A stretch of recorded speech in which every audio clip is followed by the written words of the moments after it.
السلام علیکم دوستو تاریخ کا مطالعہ کرنے والے بھی عام طور پر یہی سمجھتے ہیں کہ منگولوں کو پہلی شکست 1260 میں فلسطین میں عین جالوت کے مقام پر ہوئی تھی، جہاں مشہور مملوک جرنیلوں سیف الدین قطز اور رکن الدین بیبرس نے منگولوں کو شکست کا مزہ چکھایا تھا۔ لیکن در حقیقت یہ کارنامہ اس سے کہیں پہلے ستمبر 1221 میں جلال الدین خوارزم کی افواج انجام دے چکی تھیں۔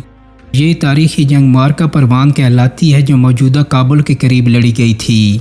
کہتے ہیں کہ اگر تاتاریوں کا سیلے بیکراں جو اپنی طغیانے کے پہلے سال ہی میں چین سے لے کر بحر خزر تک کے علاقوں کو اپنی لپیٹ میں لے چکا تھا، اگر جلال الدین خوارزم شاہ کی صورت میں ظاہر ہونے والی آہنی دیوار سے ٹکرا کر تھم نہ جاتا تو اگلے 2-4 برسوں میں نہ صرف افریقہ بلکہ یورپ اپنی آخری حدود تک اس طوفان کی زد میں آ کر تہہ و بالا ہو جاتے۔ جلال الدین خوارزم کی مسلسل فتوحات نے چنگیز خان کا سارا غرور خاک میں ملا کر رکھ دیا تھا۔ کئی نامور تاتاری سردار مارے جا چکے تھے اور قریب تھا کہ چنگیز خان کا قصہ بھی تمام ہو جائے، مگر ہوا یوں کہ جلال الدین خوارزم شاہ کے اپنے لشکر میں پھوٹ پڑ گئی۔ پران کے مارکے میں سلطان کے سپاہیوں کو بے شمار مال غنیمت ہاتھ آیا تھا اور ان میں ایک خوبصورت اور بیش قیمت گھوڑا بھی شامل تھا۔ اس گھوڑے کے استحقاق پر سلطان کے 2 سرداروں امین الملک اور سیف الدین اغراق میں بحث شروع ہو گئی۔ دونوں سرداروں کے حامیوں کے درمیان تلواریں نکل آئیں۔ امین الملک کا بھائی مارا گیا۔ سلطان کے لیے صورتحال پر قابو پانا مشکل ہو گیا۔ امین الملک جلال الدین کا سسر بھی تھا، جس کی وجہ سے سیف الدین کو سلطان کی نیت پر شک ہوا۔ اس نے سلطانی لشکر سے علیحدگی کا فیصلہ کر لیا اور رات کی تاریکی میں ننگرہار کی طرف روانہ ہو گیا۔ اس کے ہمراہ اس کا لشکر اور کئی امراء بھی تھے۔ سلطان جب صبح اٹھے تو لشکرگاہ ویران پڑی تھی۔ جب چنگیز خان کو سلطانی لشکر میں پھوٹ پڑنے کا علم ہوا تو اس نے اپنا لشکر جمع کر کے خوارزم شاہ کا آندھی کی طرح تعاقب کیا، کیونکہ وہ ہر صورت اپنی شکست کا بدلہ لینا چاہتا تھا۔ سلطان نے بھی اپنی حامیوں کی طرف سفیر بھیجے کہ وہ تاتاری لشکر کے خلاف مدد کریں، لیکن جب کوئی نہیں آیا تو سلطان نے غزنی سے ہندوستان کی طرف کوچ کیا۔ جلال الدین نے پشاور سے ہٹ کر دریائے سندھ کا رخ کیا تاکہ دریا پار کر کے مسلمان بادشاہ شمس الدین التمش کا تعاون حاصل کر سکے۔ چنگیز خان کو بھی جلال الدین کے ارادوں کا پتہ تھا، اس لیے وہ ہر قیمت پر اس کو دریائے سندھ سے پہلے روکنا چاہتا تھا۔ چنگیز خان نے جو ہراول دستہ جلال الدین کے تعاقب میں روانہ کیا تھا، جلال الدین کے فوجیوں نے گھات لگا کر ان میں سے بیشتر کو مار ڈالا۔ اس خبر سے چنگیز خان تلملا اٹھا اور برق رفتاری سے تعاقب کرنے لگا۔ جلال الدین کی ہمراہ 30,000 کا لشکر تھا، جبکہ اس کے تعاقب میں چنگیز خان 2 لاکھ کا لشکر لے کر آ رہا تھا۔ دریائے سندھ پورے جوبن پر بہہ رہا تھا اور 30,000 کے لشکر کا کم وقت میں دریا پار کرنا ممکن نہیں تھا۔ ادھر تاتاری لشکر بھی سر پر چڑھ آیا تھا، جس کی وجہ سے کالا چٹا پہاڑ میں باغ نیلاب کے اس پار سلطان نے اپنا لشکر جمع کر کے مقابلہ کرنے کا فیصلہ کر لیا۔ نیلاب کے کنارے پر تقریباً 5 میل چوڑا اور 12 میل لمبا ایک سرسبز میدان ہے۔ سلطان جب اس مقام پر پہنچے تو انہوں نے محسوس کیا کہ تاتاریوں کے سیلاب کا سامنا کرنے کے لیے اس سے بہتر کوئی میدان نہیں۔ تاتاری فوجیں بھی صف آراہ ہو گئیں۔ سلطان جانتے تھے کہ فرار کا کوئی راستہ نہیں، پیچھے دریا ہے اور سامنے تاتاری لشکر جو تعداد میں کہیں زیادہ ہے۔ سورج طلوع ہوتے ہی طبلِ جنگ باج اٹھا۔ 2 دن گھمسان کی جنگ ہوتی رہی اور خوارزم شاہ کے سپاہی کم تعداد میں ہونے کے باوجود داد شجاعت دیتے رہے۔ تیسرے دن سلطان جلال الدین نے چنگیز خان کو قتل کرنے کی حکمت عملی بنائی، کیونکہ یہی ایک صورت تھی جس سے مخالف لشکر کے پاؤں اکھڑ سکتے تھے۔ لیکن یہ کوئی آسان کام نہیں تھا، کیونکہ چنگیز خان کے ارد گرد 10,000 کا زرہ پوش لشکر موجود تھا۔ مگر جلال الدین نے بھی ہمت نہ ہاری اور آخر کار اس کی شمشیر صفوں کو چیرتی ہوئی چنگیز خان تک پہنچ ہی گئی۔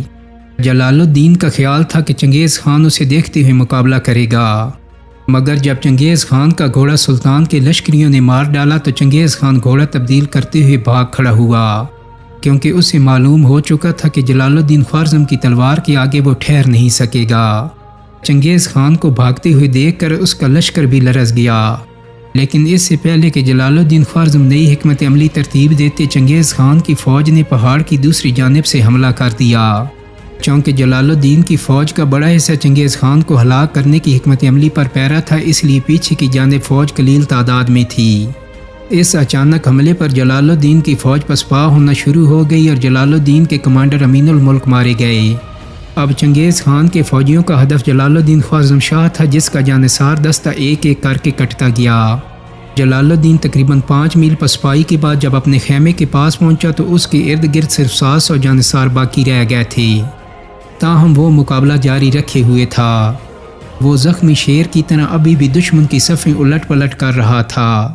ادھر جلال الدین کو اپنی ماں اور بیوی بچوں کی فکر لاحق ہوئی تو اس نے انہیں دریا کے سپرد کر دیا اور یوں پورا خاندان دریا نے اپنی آغوش میں لے لیا۔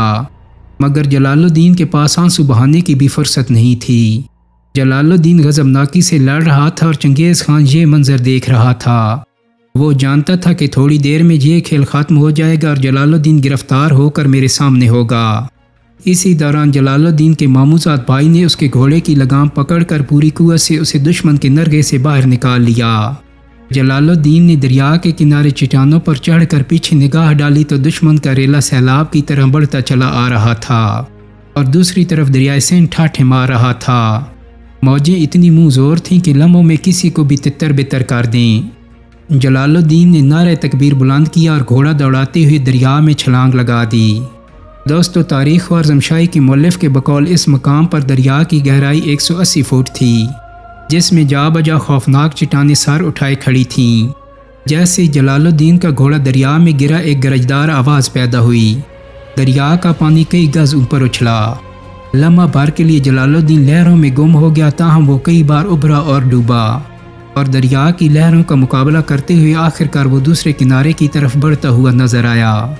نومبر کا یخ بستہ پانی اور 4 دن کی لڑائی کی تھکان اپنی جگہ اور جلال الدین کا آہنی حوصلہ اپنی جگہ۔ دریا کی موجوں نے جلال الدین کو راستہ دے دیا اور جلال الدین دریا کے پار اتر گیا۔ چنگیز خان یہ منظر بے بسی سے دیکھ رہا تھا۔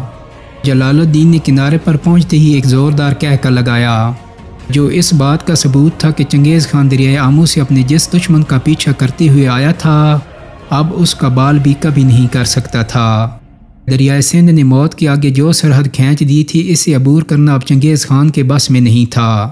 چنگیز خان نے اپنے بیٹے اکتائی اور چغتائی کو مخاطب کرتے ہوئے کہا کہ بیٹا ہو تو ایسا، وہ باپ بڑا خوش قسمت ہے جس کا بیٹا اتنا بہادر ہو۔ اس جیسا جوان مرد دنیا میں نہ پیدا ہوا ہے اور نہ پیدا ہوگا۔ یوں جس تعاقب کا آغاز دریائے آمو سے ہوا تھا، بلا آخر دریائے سندھ پر ختم ہو گیا۔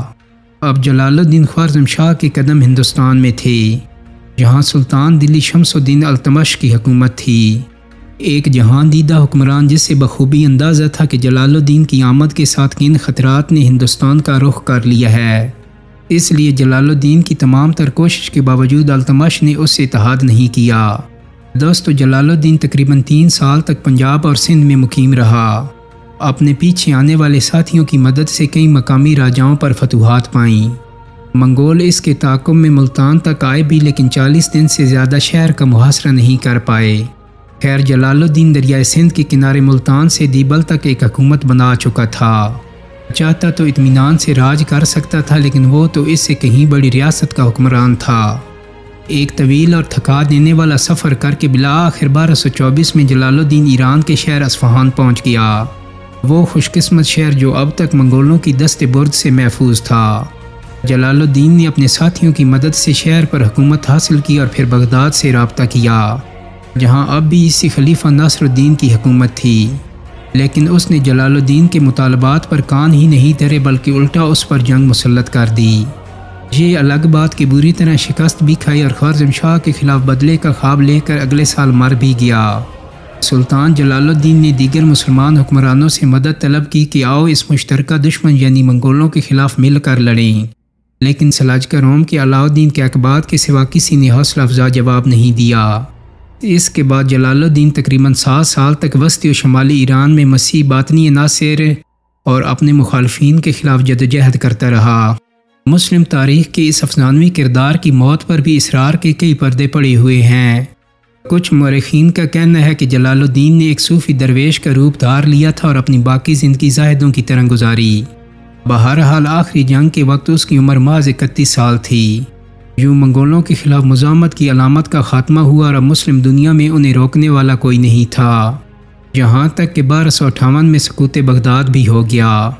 وہ شہر جس نے منگولوں کو خوارزم شاہ پر حملے کی دعوت دی تھی، اس بری طرح تباہ و برباد کیا گیا کہ دوبارہ کبھی پرانی شان و شوکت حاصل نہ کر سکا۔ دوستو امید کرتا ہوں کہ میری آج کی ویڈیو آپ کو پسند آئی ہوگی۔ اگر ویڈیو اچھی لگی ہے تو اس کو لائک اور شیئر کر دیں۔ میرے چینل کو سبسکرائب کرنے کے ساتھ ساتھ بیل آئیکن کو بھی کلک کر دیں تاکہ آپ کو میری آنے والی مزید ویڈیوز کے نوٹیفیکیشن ملتے رہیں۔ بہت جلد ہی ایک نئی ویڈیو کے ساتھ ملاقات ہوگی۔ اپنا بہت سارا خیال رکھیے گا۔ اللہ حافظ۔